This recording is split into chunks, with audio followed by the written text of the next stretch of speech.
Hey everyone. So we've all heard how hard it is to get approved for Social Security disability benefits. But what if there was one thing, just one thing you could do that would drastically increase your odds of approval? Well, I think I found the closest thing to that, and that's what we're talking about in today's video. Stay tuned.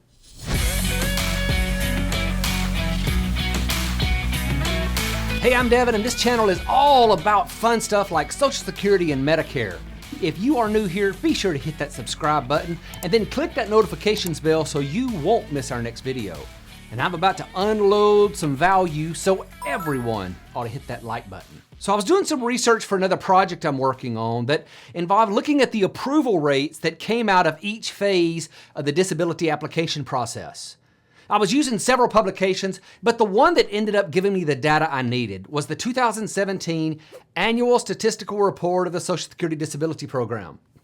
Now, in these reports, they break down the application process into four broad categories.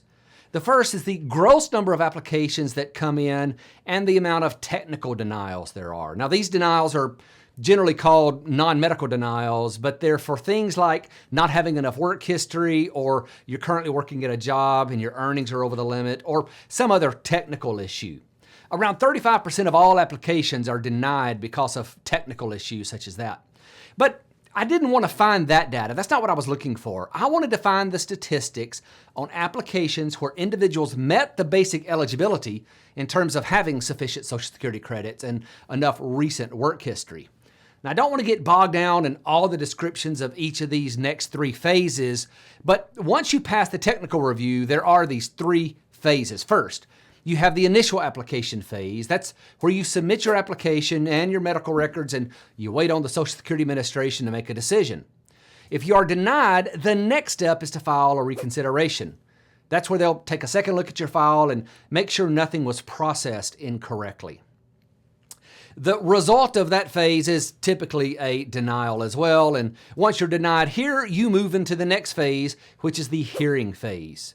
This will typically be a hearing in front of an administrative law judge with options to take it on to an appeals council and even federal court.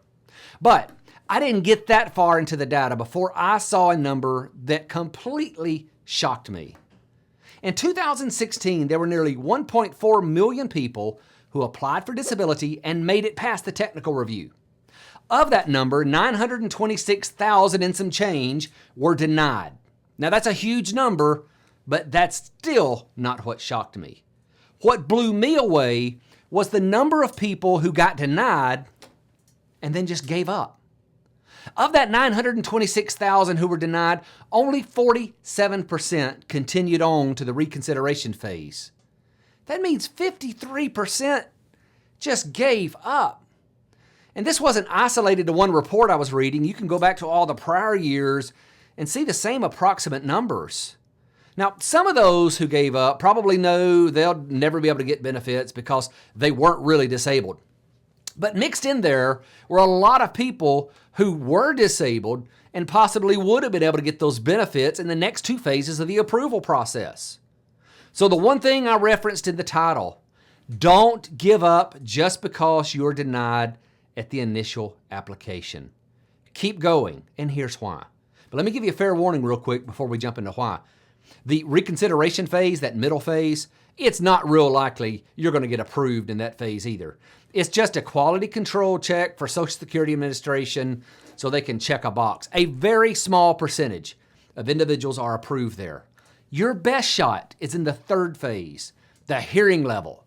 And it's at this level where you need to get help.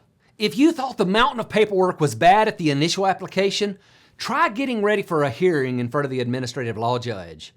You don't want to do this alone. And listen, there's a bigger reason than just getting someone to help you with all your paperwork and cross your T's and dot your I's.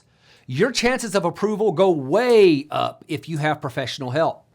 The Government Accountability Office found that individuals with an attorney or advocate were approved at a rate 2.9 times higher than someone without professional help.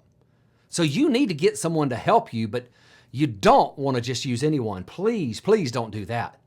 You need someone on your side who has been battle-hardened and has walked this road many times before. I have nothing against those who practice in a general manner. The attorneys who do personal injury, divorce, bankruptcy, and anything else that'll write a check. You find those in other industries as well. I get it. It's a tough world for some professionals.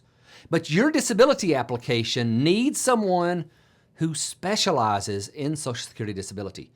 Now, that may take the form of an attorney, and it may be a disability advocate. Now, that's a non-attorney who has some specialized training in Social Security disability benefits. I do know one thing. I am neither an attorney nor a Social Security disability advocate. I cannot help you with any of your disability issues other than maybe give you a little bit of information that you can find in these videos. But I know someone who can. In the description below, there's both a link and a phone number. And if you click the link, there's a short disability benefits evaluation. It's very short. I think there's 11 yes/no questions. But if you prefer to talk to someone now, I've also put a phone number down there. I did put some hours of operation down there as well. They're not there all the time, so you do want to pay attention to that. If you're on a mobile device, just click that arrow on the right side and it'll drop down the description area. Hey, before we go, I do need your feedback for a project that I'm working on relating to Social Security disability benefits in the future. If you have filed for Social Security disability, I'd like to hear about your experience. Was it easy or was it complicated? Also, if it's been a member of your family, feel free to comment as well. Leave as much detail as you'd like, just don't leave anything personal like dates of birth, Social Security numbers, or even your email addresses. You'd be surprised at how many people leave their email addresses in the comments.